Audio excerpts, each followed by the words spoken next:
What's going on, everyone, and welcome back to the channel. Hope all of you guys are doing good. Today is gonna be a little different video. We're gonna be working on a oil change on my 2012 Ford F450 and then a fuel filter change. So I get these filters on Amazon. The dealer, actually, last time I checked, it was probably 2 years ago, year and a half. So these guys I get on Amazon for $53 or something, and the dealer wants like 120, 105 or something like that. I don't remember. So I checked once and I heard a guy told me to check them on Amazon. I did, and yep, 53 bucks. So I've been ordered them there since. So in my oil filter, I get it from O'Reilly's because it's closer than the dealer, and I run the original oils, 1540, because I run heavy. I'm always towing, so I gotta go with the thicker stuff. This handy dandy thing to take off the fuel filter and the oil filter, got it on Amazon. Latex gloves and 2.5 bottles of oil and this good stuff. So it's pretty simple. I've done it multiple times. There's nothing to it. You know, you save a bunch of money over, you know, a few years if you do it yourself. But yeah, let's get started. I also recommend this bad boy. I think I got it at O'Reilly's too. If you don't need jacks, because this truck is pretty high off the ground anyways, so creeper, man, makes everything easier. Alright, so it takes a 5/8 wrench. I usually like running around with the gear wrenches, so much easier. So I'm gonna loosen this thing up real fast.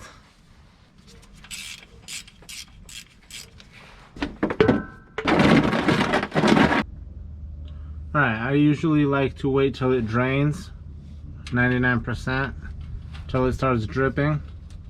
Then I put the bolt back in a little bit, and then I start working on the oil filter. That way your hand doesn't have to be underneath all the drippings. I just get a rag, wipe it down. On the 6.0 I used to have F350-05, the fuel oil filter was on top in the engine, so you don't have to do any of this. Way easier. I just break it with that little handy dandy thing and then turn it till it starts leaking. Here we go. That's the messy part. I have no idea why they designed it this way, but like I was saying, on the 6.0 it was on top of the engine, so way cleaner. So I'm gonna let this finish dripping, and then we're gonna change it out. So there's a gasket up there that usually comes with filters. Gotta make sure you knock that one off. Then you're ready to install your filter. Gotta make sure you put oil over here on that ring. You don't want to put it on dry. I don't know why. My dad told me that years ago, and for some reason that just stuck with me. I don't know if that does any good, but it don't do no harm. So we're gonna tighten it back up, and then tighten this nut back up, and then go up top and put the oil in.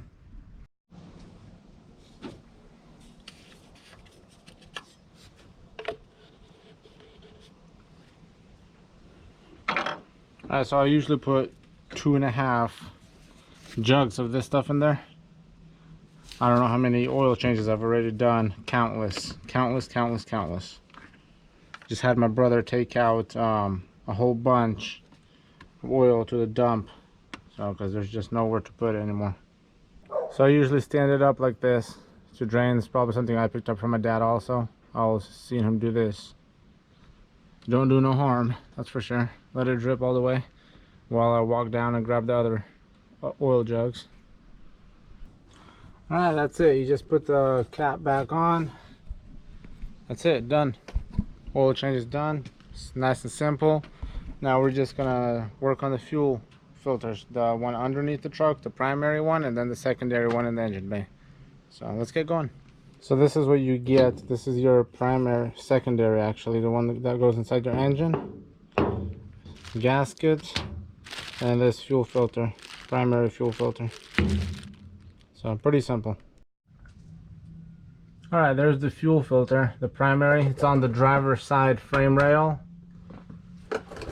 So the first thing you want to do is disconnect this sensor, and then you want to turn this way 3 times, and then crack this, and so it could drip out of here. So there's like a little pin right there. You want to press it, and this thing comes off. And I usually put it up here somewhere out of the way so it doesn't get dirty. Pretty simple. Like I said earlier, I like to use this Craftsman tool because I think this is a 32 millimeter or 23. You can put a sock in here and turn it with the ratchet, but I heard guys say that they could break because this is plastic, so that's why I usually like to use this. So I already turned it twice, so this is gonna be my last go around. The first time is really tough. You just gotta go nice and slow so you don't break anything.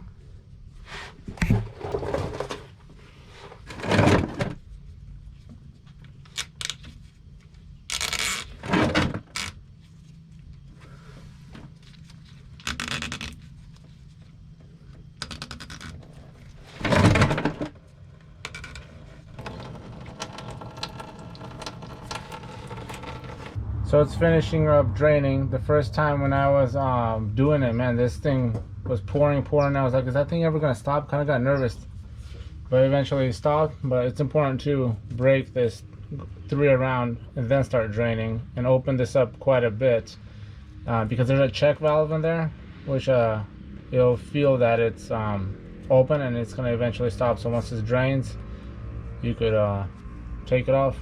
So let's start doing that.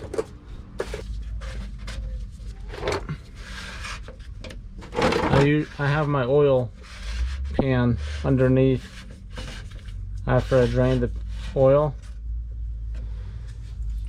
There you go. You could see the color difference, how brown black it is. Alright, so what I like to do is also clean the inside of this bowl. I don't know if you guys could see, but in there's like trash. A bunch of trash, man. This time is way dirtier than last time. And then the fuel filter. Sucker's dirty. You could see there's like bugs inside and other garbage. So, gotta get it cleaned up.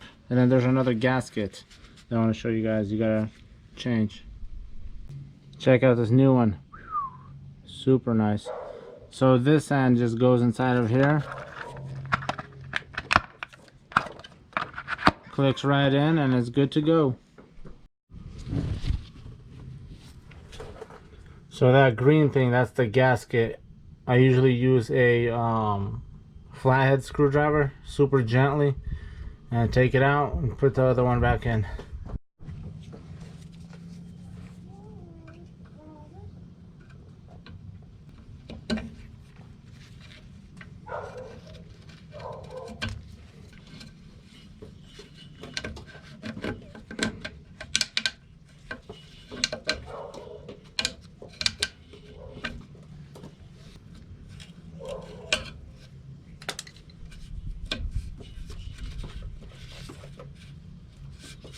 Alright, it's in. Let me sure it's seated everywhere.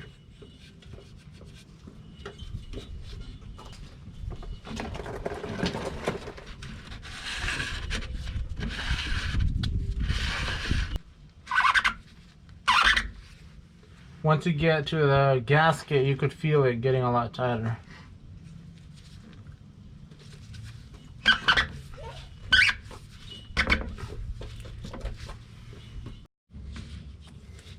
So I use this tool to finish putting it back on, and you could turn it, and you feel when it's done. It just stops.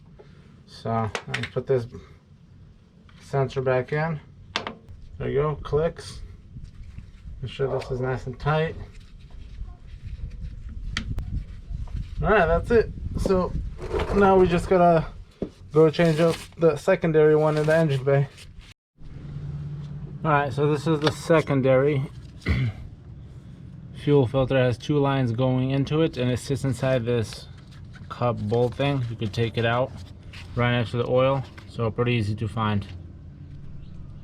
So these things are known to leak when you disconnect them, so I like to put a rag in there, and also have some shop towels ready to go just in case. So there's just two blue pins right here. Show you guys. These have to get disconnected, and I think these two little clear plastic things, you pull on them, slowly comes out, and this has to pop out and down. There you go. That unclipped, and that could just come on backwards, and then that one. So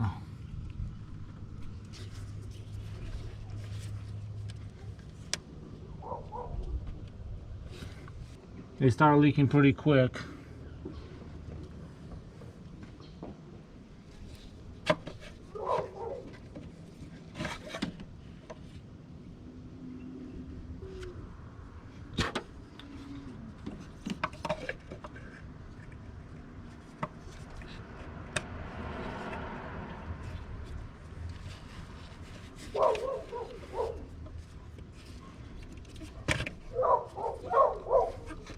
That one's in. That's it. Simple as that. So another important thing that has to get done when you are done installing the fuel filters, you have to prime or cycle the system. So the way you do it is you turn the key right to the on position where all the lights kick in, and you wait 30 seconds. Then after 30 seconds, you turn it back off, turn it back on for 30 seconds, and do that. You have to do that 6 times, and then the first time you crank, it's gonna be a little longer crank, and then it starts up, and then just let the truck run to get all the bubbles out, air, whatever it's in the system, and then yeah, it's good to go. So I've done that, this fuel filter on this truck multiple times, so usually it goes good, thank God. And yeah, so I'm gonna clean up and go from there.